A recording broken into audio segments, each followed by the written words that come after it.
Assalamualaikum warahmatullahi wabarakatuh. Teman-teman, alhamdulillah kita sudah sampai di pertemuan ketiga. Pertemuan ketiga ini di mata kuliah Sistem Informasi Manajemen kita akan membahas tentang komponen sistem informasi. Pembahasan dari, komponen sistem informasi itu sendiri, yaitu lebih detailnya ada di, pembahasan tentang input, output, database, jaringan dan komunikasi, software, hardware-nya, lalu ada brainware dan prosedur yang akan dijalankan oleh si sistem informasi tersebut.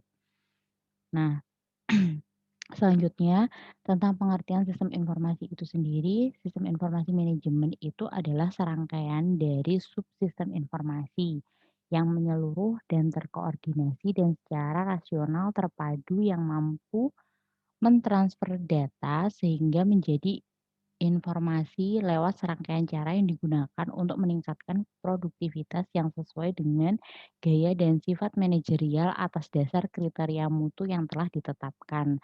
Jadi sistem informasi manajemen itu sendiri sebenarnya adalah gabungan dari beberapa subsistem informasi. Contohnya gini, kalau misalnya di perusahaan, semua bidang itu punya sistem informasi masing-masing. Misalnya di keuangan mereka punya sistem informasi akuntansi, di penjualan misalnya mereka punya sistem informasi penjualan, atau di bagian pergudangan, mereka punya sistem informasi pergudangan. Nah, untuk mengintegrasi itu semua biasanya, apa namanya, perusahaan itu akan, menggabungkan semuanya agar terkoneksi dan datanya itu bisa sinkron gitu.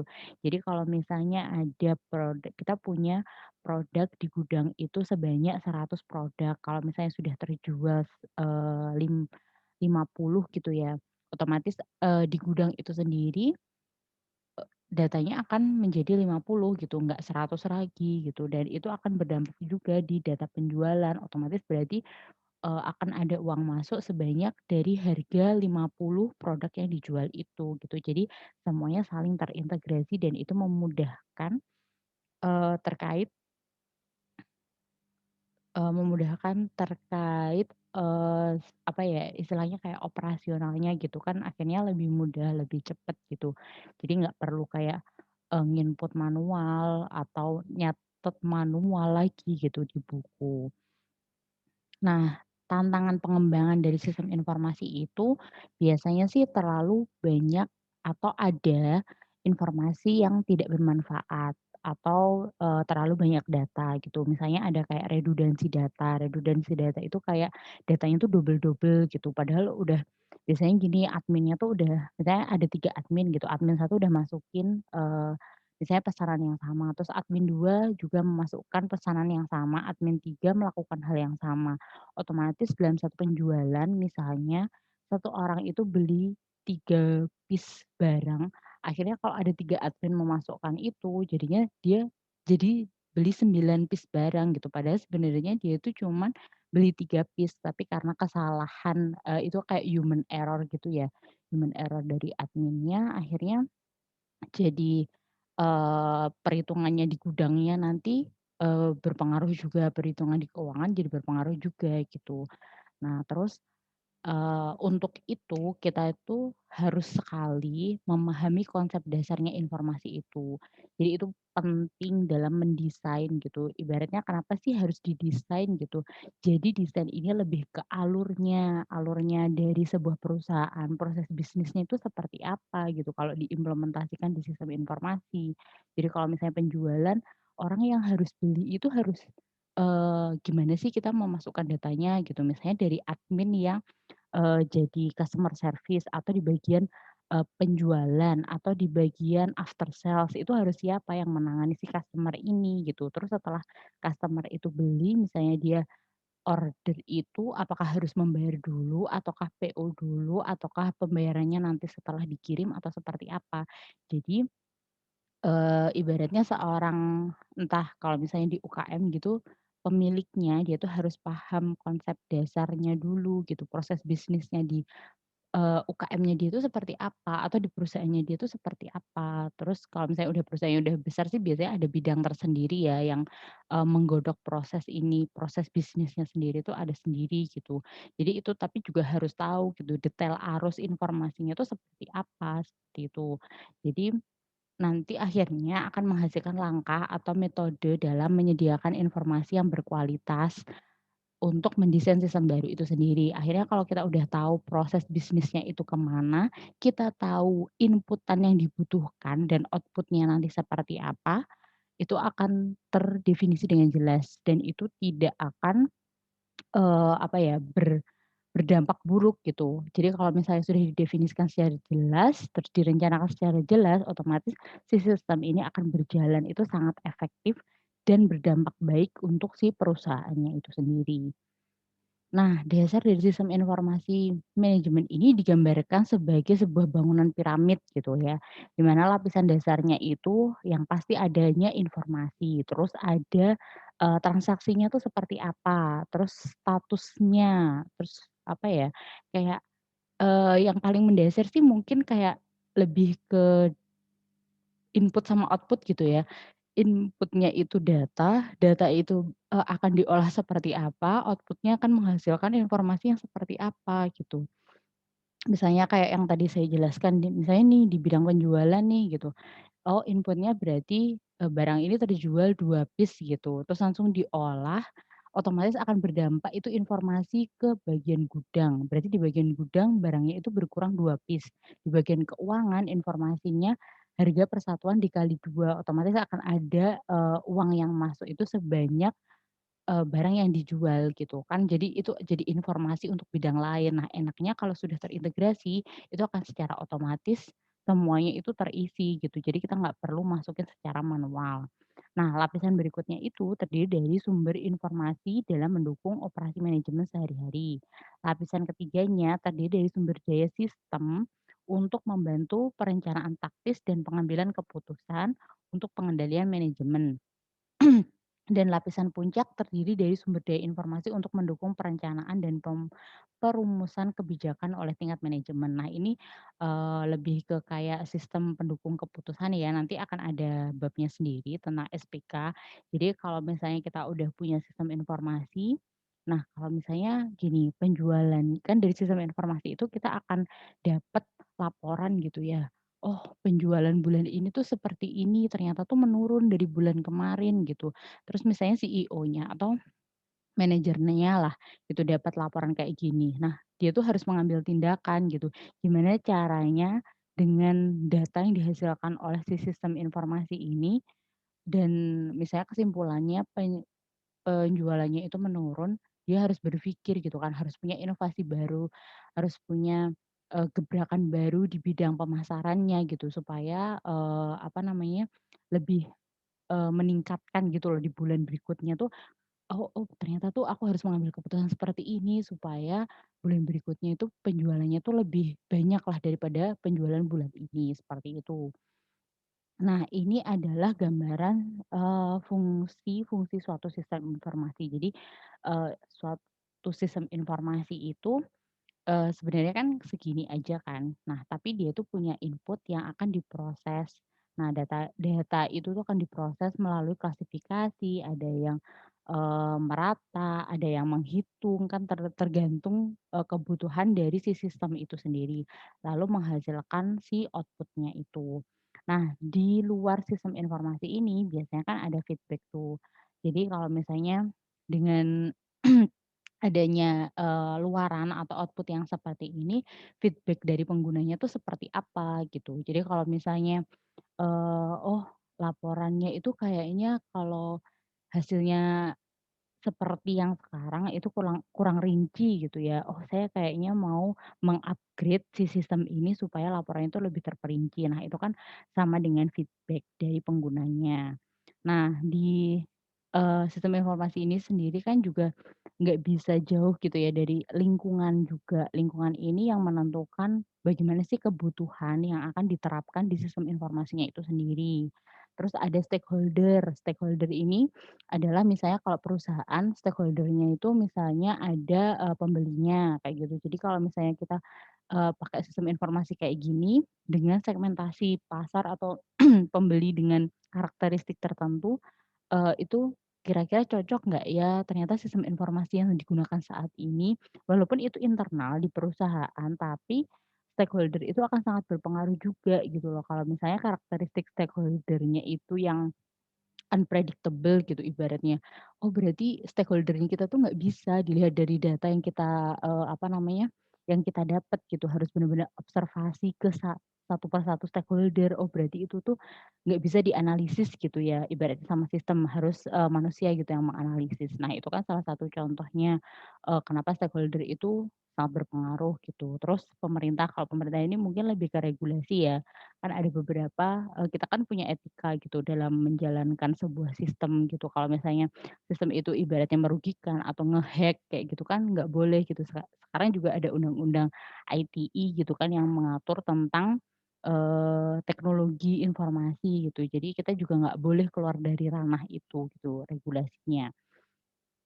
Nah komponen sistem informasi itu sendiri, selanjutnya ini lebih ke komponen yang bener-bener apa ya, lebih ke teknis gitu kali ya. Sebuah sistem informasi itu, butuh input, output, database, jaringan dan komunikasi, terus ada software-nya, ada hardware-nya, ada brainware dan juga prosedurnya.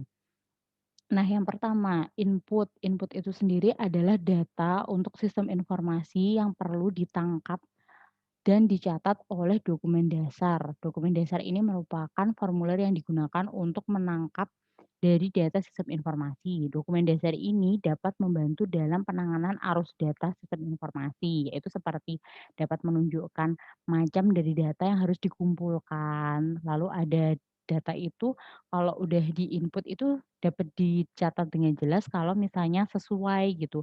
Jadi kalau misalnya di penjualan itu inputannya itu jumlah barang, jangan sampai di-input, ini alfabet gitu kan dia jadi nggak bisa diproses nanti informasinya, padahal dia kan harusnya inputannya itu numerik gitu. Jadi dia tuh harus jelas, konsisten, dan juga akurat.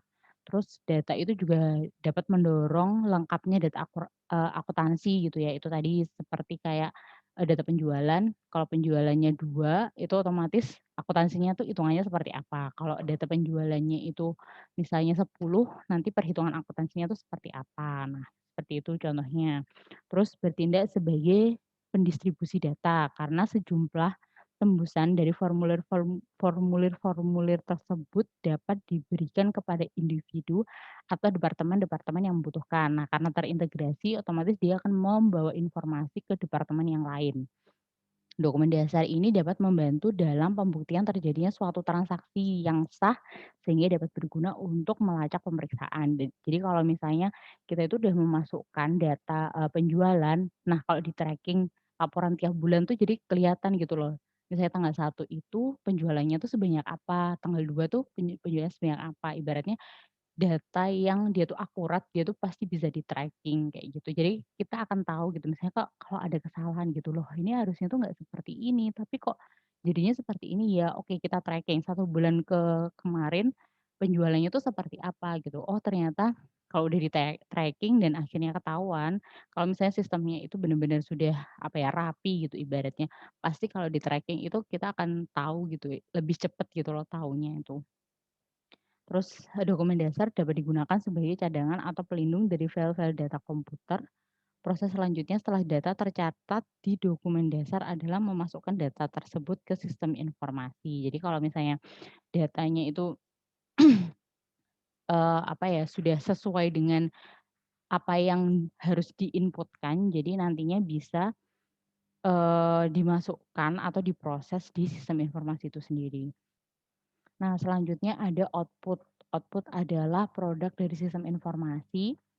Adalah berupa informasi yang berguna bagi para pemakainya. Output sendiri merupakan komponen yang harus ada di sistem informasi gitu. Jadi kalau misalnya nggak ada outputnya ya buat apa sih sistem informasi ini gitu kan. Kan kita tujuannya itu, mengolah data kan di sistem informasi. Jadi kalau misalnya nggak ada outputnya juga lucu gitu jadinya. Buat apa kita pakai ini kalau misalnya nggak berdampak atau nggak berfaedah gitu untuk kita. Nah, seorang pakar bernama Kenneth itu, mendefinisikan sistem informasi yang tidak pernah menghasilkan output, tetapi selalu menerima input, dikatakan bahwa input yang diterima, yang masuk ke dalam portnya yang ada di dalam sistem informasi itu dibuat menggunakan data yang diproses melalui basis data menggunakan model tertentu. Jadi di sini itu, nanti ada basis datanya, terus diproses menggunakan, prosedur yang ada atau model yang ada. Jadi, apa namanya, sebuah informasi itu nggak hanya masuk terus keluar jadi output kan jadinya sama aja, itu namanya juga nggak dikelola gitu. Jadi mulai dari masuk, terus dia akan mengalami beberapa prosedur. Prosedurnya ini disesuaikan dengan kebutuhan, perusahaannya atau kebutuhan pemakainya. Nih data mau diapain nih, kan kayak gitu. Oh, ternyata data penjualan itu mau diolah, jadi data keuangan. Nah, akan ada prosedur-prosedurnya itu. Dari data penjualan ke keuangan ini gimana gitu, ternyata dikalikan dengan harga. Banyak yang data yang terjual dikalikan dengan harga. Nah, itu kan adalah salah satu contoh prosedurnya. Nah, selanjutnya ada database. Database ini adalah kumpulan dari data yang sering berhubungan satu dengan yang lainnya, tersimpan di perangkat keras komputer dan digunakan oleh perangkat lunak untuk memanipulasinya. Memanipulasi dalam artian memprosesnya. Nah, dari definisi ini terdapat 3 hal yang berhubungan dengan basis data, yaitu data itu sendiri yang diorganisasikan dalam bentuk basis data atau database. Jadi datanya itu banyak dan saling berhubungan. Misalnya contohnya yang paling gampang adalah data mahasiswa. Itu ya, data mahasiswa itu kan mahasiswa tuh pasti punya NIM, terus punya nama, terus punya, angkatan, terus punya kelas yang pernah diambil tuh apa aja. Terus dia juga, akan ketahuan dia tuh semester berapa, kayak gitu kan. Nah itu kan data-data itu kan saling berhubungan, salah satu contohnya tuh seperti itu. Terus simpanan permanen atau storage untuk menyimpan basis data tersebut. Simpanan ini merupakan bagian dari teknologi perangkat keras atau hardware yang digunakan sistem informasi. Nah, simpanan permanen ini yang umumnya digunakan berupa hard disk. Jadi kalau misalnya kita pakai sebuah sistem informasi, database-nya itu biasanya kan disimpan kayak ada server lah pasti gitu kalau misalnya skalanya udah gede, tapi kalau misalnya skalanya masih kecil kayaknya disimpan di hard disk yang internal di laptop atau hard disk eksternal kadang kan masih bisa. Tapi kalau misalnya udah perusahaan yang besar, dia punya sistem informasi, otomatis dia akan, menyediakan servernya sendiri untuk menyimpan si database-nya itu. Lalu selanjutnya ada perangkat lunak untuk memanipulasi data. Jadi kalau misalnya ada perangkat keras atau hardware, terus ada database, nah itu kalau itu ibaratnya tuh kayak 2 orang yang diem-dieman gitu, nggak ada yang saling ngajak ngomong gitu. Nah, yang mengintegrasikan mereka atau yang menghubungkan mereka itu biasanya ada software. Nah, software ini seperti kan berarti topik pembicaraan gitu kan.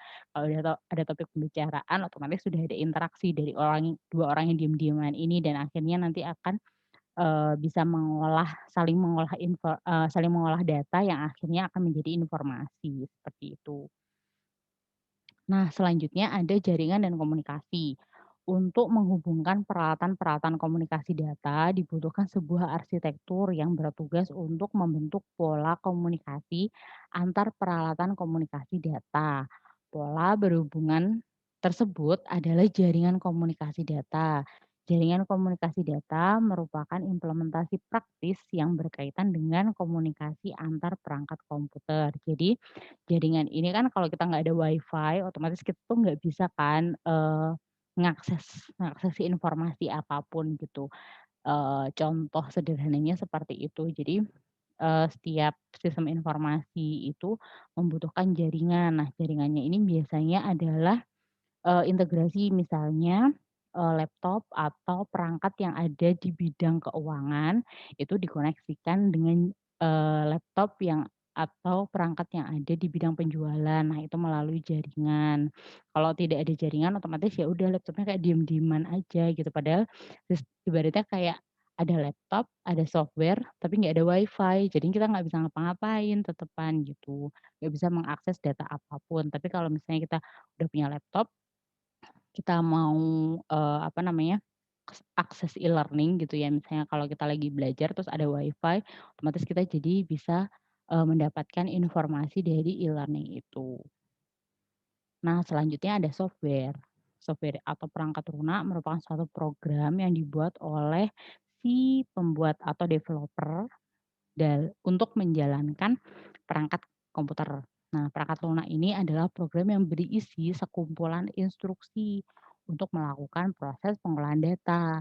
Nah, software ini sendiri sebagai penghubung antara manusia sebagai pengguna dengan perangkat keras komputer berfungsi menerjemahkan bahasa manusia ke dalam bahasa mesin sehingga perangkat komputer memahami keinginan pengguna dan menjalankan instruksi yang diberikan dan selanjutnya memberikan hasil yang diinginkan.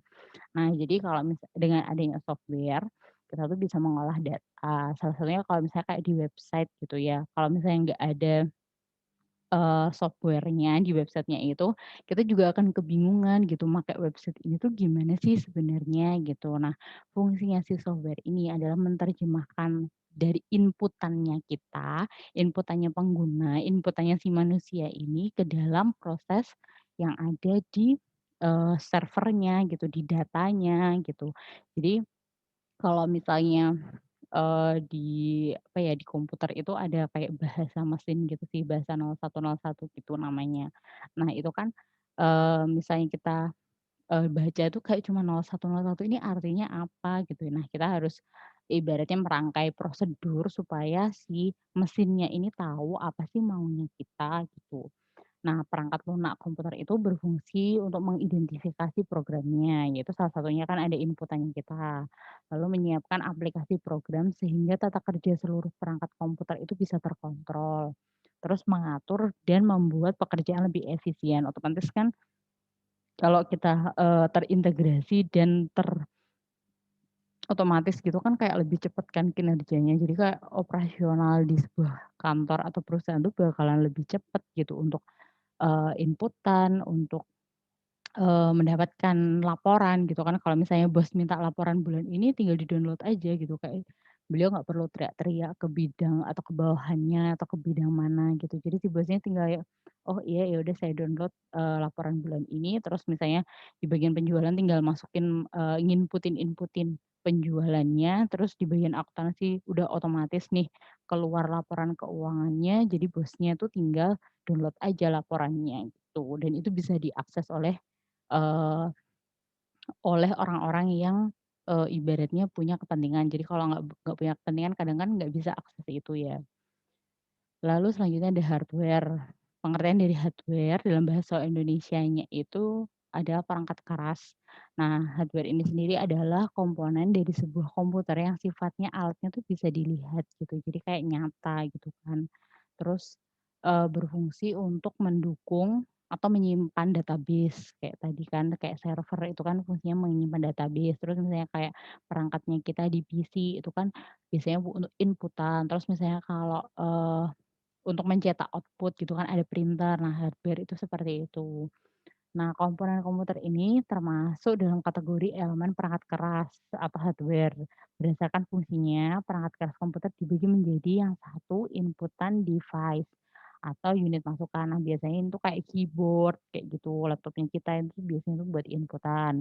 Terus proses device untuk pemrosesan biasanya itu kan di dalam laptop kita tuh kan ada namanya motherboard, terus ada prosesor. Nah, itu namanya untuk pemrosesan. Terus ada output-nya device itu kayak, contohnya printer kayak gitu. Terus backing storage untuk penyimpanan tuh kayak hard disk, terus peripheral unit tambahan kayak misalnya, apa ya, kayak kita butuh, ini kabel HDMI kalau teman-teman tahu misalnya perangkat kita mau Eee, kayaknya perangkat kita mau pakai proyektor gitu ya, atau pakai LCD terus, oh ternyata ini laptopnya gimana ya sama LCD-nya ternyata tuh nggak nyambung, port-nya atau colokannya gitu. Nah itu ada HDMI yang menghubungkan gitu. Nah itu adalah salah satu contoh, peripheral atau unit tambahan. Nah selanjutnya ada brainware. Brainware ini sendiri adalah istilah yang digunakan untuk manusia yang menggunakan atau yang berhubungan dengan sistem komputer. Manusia merupakan suatu elemen dari sistem komputer itu sendiri yang merancang bagaimana suatu mesin dapat bekerja sesuai dengan hasil yang diinginkan. Nah, jadi kalau misalnya, bagian dari brandware-nya itu ya kita gitu, kayak penggunanya atau developer-nya kayak gitu. Jadi misalnya kalau, nggak ada brandware-nya, nggak ada kitanya, sebagus apapun sistem ya nggak akan jalan. Karena kadang kan yang inputin, inputannya tuh kita gitu kan. Jadi kalau nggak ada kita, kayak nggak ada yang ngejalanin, nggak ada yang ngepakai, kan kayak gitu. Nah, tingkatan brandware ini sendiri terdiri atas jadi kayak banyak gitu kan, developer-nya itu kayak ada sistem analis, ada programmer, ada administrator, ada operatornya gitu. Terus bagian-bagian brandware di kalau di atas operator komputer itu ada teknisi, ada trainer, terus ada konsultannya, terus ada product manajernya, ada programmernya, ada graphic designer-nya, ada spesialis untuk jaringannya sendiri, untuk database-nya ada sendiri, sistem analisnya ada sendiri gitu. Jadi, kadang tuh pandangan untuk orang IT tuh kayak bisa ngerjain semua gitu kan kalau di sistem atau di website atau di apa aja gitu. Padahal, mereka tuh sebenarnya juga ada bagian-bagian sendiri gitu, ada spesialisnya sendiri gitu, yang bagian ngoding itu siapa, yang bagian ngurusin database itu siapa, yang bagian ngurusin jaringan itu siapa, itu sebenarnya, ada fokusnya sendiri. Nah, selanjutnya ada prosedur. Nah, prosedur ini sendiri yang tadi, saya udah jelaskan kayak kalau misalnya informasi ini tuh, misalnya tadi kalau, di penjualan mau di-convert ke bagian keuangan tuh seperti apa. Nah, berarti dari angka penjualan itu dikalikan dengan harga, akhirnya akan, ketemu laporan keuangannya seperti apa. Nah, itu namanya prosedur. Salah satu contoh sederhana dari prosedur. Nah, prosedur ini merupakan sekumpulan aturan yang dipakai untuk menjalankan sebuah proses data dan juga menghasilkan output sesuai dengan yang dikehendaki. Prosedur juga dapat dikatakan sebagai perincian langkah-langkah dari sistem dan serangkaian kegiatan yang saling berhubungan erat satu sama lainnya untuk mencapai tujuan tertentu. Jadi sebelum kita kayak, apa namanya, bikin sebuah sistem informasi manajemen, kita tuh harus tahu prosedurnya, proses bisnisnya tuh seperti apa, alur datanya tuh seperti apa. Jadi kita akan mendefinisikan secara jelas prosedurnya, nggak akan ada missing, terus ada mapping-nya itu seperti apa, otomatis akan lebih mudah gitu apa ya, mendefinisikan atau menjelaskannya atau mentransfernya ke dalam bahasa sistem, kalau prosedurnya itu digambarkan dengan jelas. Nah, ternyata sudah habis materinya. Terima kasih teman-teman sudah mengakses video pembelajarannya. Semoga informasi ini atau pengetahuan ini atau ilmu ini bermanfaat untuk kita. Jangan lupa absen, dari saya terima kasih. Semoga semuanya sehat selalu dan dalam keadaan yang baik. Kita ketemu di pertemuan selanjutnya. Wassalamualaikum warahmatullahi wabarakatuh.